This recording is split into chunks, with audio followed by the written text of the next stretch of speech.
Hey guys, it's X, and we are here today doing another one of Peanut's Diamond or Bust replays. And here we have in the 1230 position the red Terran going by the name of Hildelt, who is Peanut's opponent, and Peanut is starting in the 2 o'clock position as the blue Terran. And in case you guys still don't know, Peanut is going for something she calls Diamond or Bust, in which she has started off several weeks ago as as a player in the bronze level, and she is spending a lot of her time. She's put a lot of effort into this. She's getting coaching from higher level players. She's playing practice games a whole bunch. She's always on BNet whenever I log on. I always see her around the same time that I'm on, which is usually late at night. And sometimes I'll even log on during the day, and she'll be there. So a lot of her time and effort is going into reaching the diamond level, and she's juggling all of this along with her work life and her social life, and trying to keep tabs on the gaming community as a whole, because she has always been very heavily involved in the gaming community, including other games like Smash Brothers and so on and so forth. Anyway, yeah, that's just a little synopsis of what she's done. If you want to watch her previous replays from her bronze days, you can find them on my channel. And let's go ahead and get a little bit into the game here. One more thing before we actually get into the game. We do see Peanut's SCV leaving to scout out, and I do find it funny that she has not blocked off her ramp. Instead, she's decided to build her supply depot and her barracks inside of her base. And her opponent, Hildelt, who is also a Terran player, looks to be doing the exact same thing. Maybe something has changed in the metagame that I'm not aware of yet. He's already picked up his first gas. Peanut has picked up her first gas as well. Neither player choosing the wall off, which is weird for Terran players, and their SCVs are going to cross each other's paths here. Both players scouting in the wrong direction, probably going to scout each other at about the same time. Actually, no, Peanut may scout him a little later because he's already scouted most of the positions and only needs to scout out this one left. But she is going cross-map, so they may scout each other at about the same time here. But they'll both probably have a Marine out by the time the enemy SCVs do reach their base. What I was trying to say just a moment ago is that, no, actually she is going in the wrong direction. I was trying to say a moment ago that I do like to cast lower level games, guys, so if you don't like lower level games, if you find it difficult to watch them because they're not strategically perfect and they're not professional games like the kinds that you'll see on Husky StarCraft's channel, Diggity's channel, Moltrap's channel, HD StarCraft, you know, all these other channels, and his SCV does actually scout out. He does get some vital information. He does see that there's a tech lab on the barracks and a Reaper being trained. Of course, he doesn't see that a Reaper is being trained in that barracks, but he does see a tech lab. Peanut's SCV now approaching Hildelt's base. And there's a Marine in a good position. I like Hildelt's positioning. Hildelt's got a Marine up there. It's going to be able to fight this SCV. I don't know if it's actually going to be able to kill it. Oh, it's going to be so close. 3 HP, and it's got to chase the SCV. Peanut's SCV is going to get a lot of scouting information here. She's going to see that there's 2 gas, an orbital command center, and a supply depot over here in the corner. Like I was saying, I like Hildelt's positioning because that supply depot will help him keep an eye out for things like medevacs and other kind of tricky drops and such. And this SCV is running for its life. A second Marine has popped out, and that SCV is going to die, but she got a ton of scouting information for it. Anyway, there's 2 thoughts that I'm still trying to finish here, but I can't because we got a Reaper approaching the base. Now, the Reaper does come out early, and despite the fact that he's got a supply depot to watch his corner and he's got Marines to watch his ramp, this Reaper is going to be able to walk up into the soft underbelly here of his base and get straight to his mineral line. Here comes the Reaper. This is a gorgeous play. I love the way she's done this. Despite the fact that Hildelt has good positioning to keep an eye on his base, a Reaper is still going to make it into it. I would like to have seen 2 Reapers do this. 2 Reapers would have probably been better, but she does manage to get 1 SCV goal going for a second. Oh, she's not going to get that second SCV kill. Maybe she's gotten 2. I didn't necessarily count. No, it's got, the Reaper has 1 kill on it. She gets 1 kill, and the Reaper is now forced to run for its life. The Marine's chasing it around. She did force those SCVs off the mineral line for quite some time, though, so that's mining time that Hildelt does not have, that Peanut does now. So this Reaper has maybe paid for itself. Another SCV kill would have definitely made him 100% worth it, but it's very close, and it did manage to distract him, so it's got him on the defensive now. He now doesn't know whether to watch his ramp or to watch his SCVs, because more Reapers could be coming, or something like Marines could be coming out for him. He really needs to comsat her base to find that out for sure. So we see a reactor core going down for Peanut, so yeah, she is going to follow this up with some extra Marines instead of Reapers, and he does comsat. That's very good on his part. He does comsat her base. He sees that the reactor core is going down, so you can expect more Marines. He's probably going to move his Marines up to the front of his base now. I do hear another Reaper, or I heard the Reaper. No, I just heard the starport building, the sounds that it makes. The Reaper, nearly dead, is spending its last few moments in life. It's probably going to die sometime soon, but it is spending some time taking possession of that Xel'Naga watchtower, and Hildelt's SCV doing the same thing. So both players having possession of the closest Xel'Naga watchtower to their opponent, so they can see if any forces are moving out. Like I was saying earlier, guys, I do I do like to cast low-level games, and I've actually been thinking about taking games from you guys, my viewers, so that I can cast some more low-level StarCraft games. And I'm talking, when I say low-level, I mean like gold and below. I think gold. Oh, Peanut does comsat his base, and she sees that he is moving a starport. Let me bring up the production tab. I can't believe I missed that.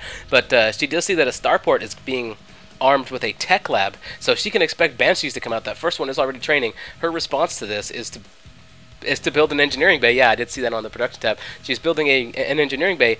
I don't know if it'll be ready. Yeah, it'll be ready before the Banshee gets up. This engineering bay is going to allow her to build missile turrets, which will help detect that Banshee and take it out of the air. So she's going to be able to protect her SCVs with the turrets that she's going to be able to build. So very good on her part. That was a crucial comsat. She's building a starport of her own now, probably to get 1 or 2 Vikings out to help protect against the inevitable Banshees that are going to be coming out from Hildelt. And he is not yet researching cloaking, so he's not going too heavily into that. He does have enough gas to research cloaking. No, he doesn't require 200, so he's probably saving up for that. That's why he picked up the 2 gas early on. He picked up 2 gas early on, but he ran his SCVs out when that Reaper. So that Reaper is more than paid for itself. Another comsat from Peanut's part. She does see that. Oh, she's moving a force out too. I didn't see that coming. She brings a force out to the front of his base. She comsats the front here, and she's going to target down several of these Marines. Hopefully get some damage off on that. I was hoping she'd get down some damage on that Banshee, but no, she does not. Now Hildelt, feeling that he's in a good position to counterattack, decides to move some troops out. He does have a Hellion to counter those Marines. He's going to need to micro that very well and make sure it stays caught up. They're running right by that Reaper. That Reaper is still going to survive. We do see a Banshee moving in now, but that Banshee is going to be countered by this missile turret, taking some pot shots at that Banshee, getting hit. But Peanut does not have any missile turrets behind her SCVs, so she's not going to be able to defend her SCVs 100% perfectly.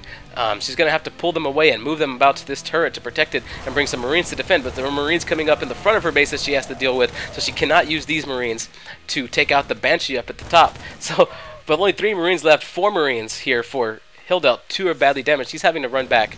She does stim her Marines to bring them to take care of this Banshee. She does move her SCVs over to that turret for protection, and now going to build another turret right in the middle of her mineral line to make sure that does not happen again. Very well defended. It was a good attack. It was a good 2-pronged attack from Hildelt's side, and it was good defense from Peanut over here. And she does now have a Viking out and a medevac. So these medevacs are going to support her ground forces, and the Viking is going to be able to take out any Banshees that might wander into her base now, especially those that don't have cloak. He has not yet researched cloak, and I do find that strange. He does seem to be moving out another small force, well, a sizable force actually, some hurt Marines, a couple of Hellions, and another Banshee.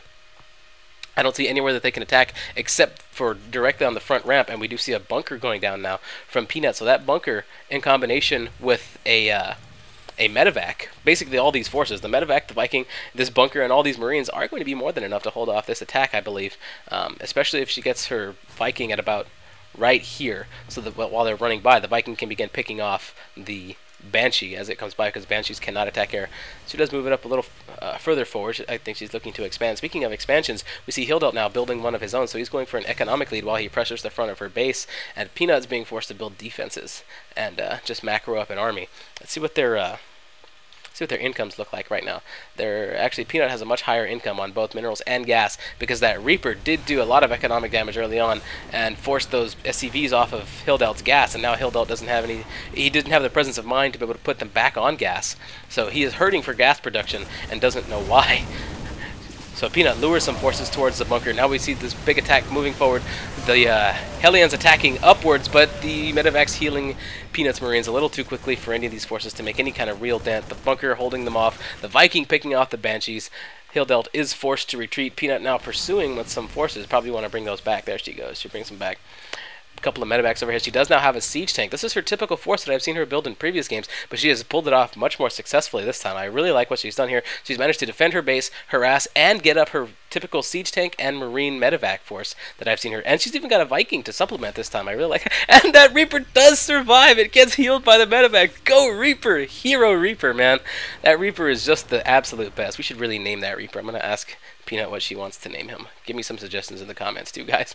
Anyway, we do have a sizable force here for Hildelt as well, but there are no medevacs overhead, and we do have a siege tank, so Peanut is moving her forces, and she comsats and sees that there is an expansion there, so she's probably just going to siege her tank up right here out the front, yeah, right here at the front of Hildelt's base. Marines are going to town on that command center. Siege tank defending very well. The Marines are covering the siege tank, and the siege tank taking out the forces of Hildelt very effectively. Hildelt has nothing left. That one force of his was just absolutely obliterated. The siege tank taking only moderate damages, and the Marines taking damage only from their own stim packs, and the medevacs taking care of that minor amount of damage as well. He did build up a lot of turrets out here for defense in case she decided to bring in a drop, I suppose. Banshee's coming out now, but those medevacs are too much. The Viking taking out the Banshee as soon as it comes up. This is going to be GG. Siege tank on the bottom of the ramp, shelling his buildings. There's absolutely nothing left that he can do. This was a very well executed game. He leaves the game without a GG. Little bit bad manner there, but he did put his all into it. He did have a fairly good strategy. I do like his positioning. Again, ooh, look at that, kaboom! I love the way these games end sometimes. Where's the Reaper? Please tell me the Reaper survived. There's all the Marines. I hope the Reaper survived somewhere. No, I don't think he did. Dang it! Unless he's at the... Yes, he's still at the tower! This is awesome! Go Reaper! There he is. Man, hero Reaper right there. So good. So good. And there's Hildelt's one Viking. I am still a little bit under the weather, guys. Like, well, I'm not. I'm fine, actually, but my voice is still needs a little bit more rest. I will be doing my Fallout videos very shortly here. In fact, I've got one finished, but I want to release 2 at a time, so you guys are just going to have to wait a day or 2 for that to come out. Peanut was building a expansion as well. I like how she's pulled this off. This is just silver play, too. I'd like to see how strong she gets whenever she actually reaches gold. I myself am a gold player. I'm looking forward to playing against her and seeing what she can do. So very fun, very fun. I really like this game, guys. Again, I'm sorry if you were expecting professional level play, but I do think although this was a low level game, this was still an exciting game to watch. Thank you very much, Peanut, for sending it to me, and I hope you guys enjoyed it. GG, and I will see you guys next time. Let's zoom in one more time on this hero Reaper. Yeah, that guy's awesome.